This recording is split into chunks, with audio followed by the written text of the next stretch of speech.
آج سے 266 سال پہلے 22 جون کی شام بنگال کے محل میں ایک میٹنگ ہوئی تھی۔ یہ میٹنگ محل مالک کے پرسنل بیڈ روم میں ہوئی تھی اور اس میٹنگ میں 3 لوگ موجود تھے، ایک انگریز محل کا مالک اور اس کا بیٹا۔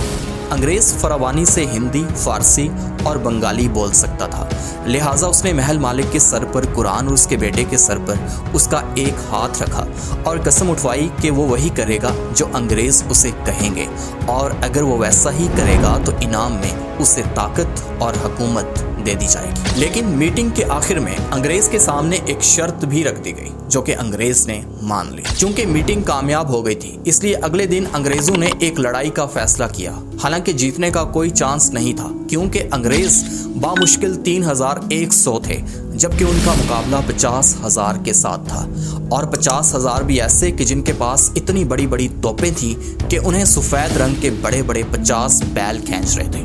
ان بیلوں کو بہار میں بریڈ ہی اس مقصد کے لیے کیا گیا تھا کہ وہ لوہے کی توپیں کھینچ سکیں، اور ہر توپ کے پیچھے ایک بڑا ہاتھی اسے دھکیل رہا تھا۔ اگر آپ نے دیکھا ہو تو Lord of the Rings film کا ایک سین بھی اسی منظر سے انسپائرڈ ہو کر فلمایا گیا تھا۔ لیکن انگریزوں کو ان بیلوں یا توپوں یا ہاتھیوں کی فکر نہیں تھی، کیونکہ وہ ایک کامیاب میٹنگ کر چکے تھے اور ہوا بھی وہی جس کی انہیں امید تھی۔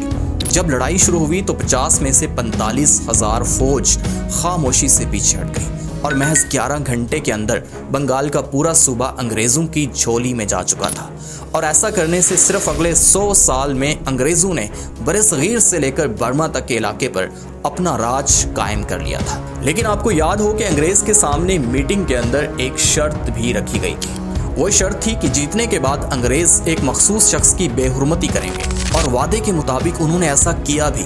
ایک خاص لاش کو ساری رات جعفر گنج دریا پر پڑے رہنے دیا گیا، اور اگلی صبح اسے ہاتھی پر ڈال کر پورے شہر میں گھمایا گیا، یہاں تک کہ جان بوجھ کر اس کی ماں آمنہ بیگم کے گھر کے سامنے سے بھی گزارا گیا۔ پلاسی کی اس لڑائی میں مرنے والا وہ شخص تھا بنگال کا نواب سراج الدولہ، اور انگریز ولیم واٹس کے سامنے یہ شرط رکھنے والا تھا بنگال کی فوج کا سربراہ غدار میر جعفر۔ انگریز جیت تو گئے، انہوں نے میر جعفر کو بہت کچھ دیا بھی، یہاں تک کہ پورے کا پورا بنگال دے دیا۔ وہ میٹنگ ایک کامیاب میٹنگ تھی، لیکن یاد رکھیں کہ ہمیشہ کے لیے کچھ بھی نہیں ہوتا۔ ایک دن ایسا آیا کہ میر جعفر بھی ذلیل ہو کر مر گیا، ایک دن ایسا آیا کہ انگریز بھی ہندوستان سے واپس چلے گئے۔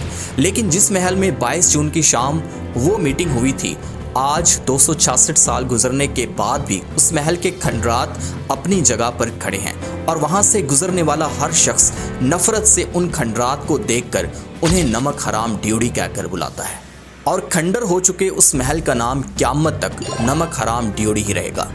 دوستو، تاریخ شاید خود کو دہرا رہی ہے، لیکن اللہ تعالیٰ کی ذات بہت زیادہ نرالی ہے۔ آج کل کے میر جعفروں کا بھی میں یقین سے کہتا ہوں کہ یہی انجام ہوگا۔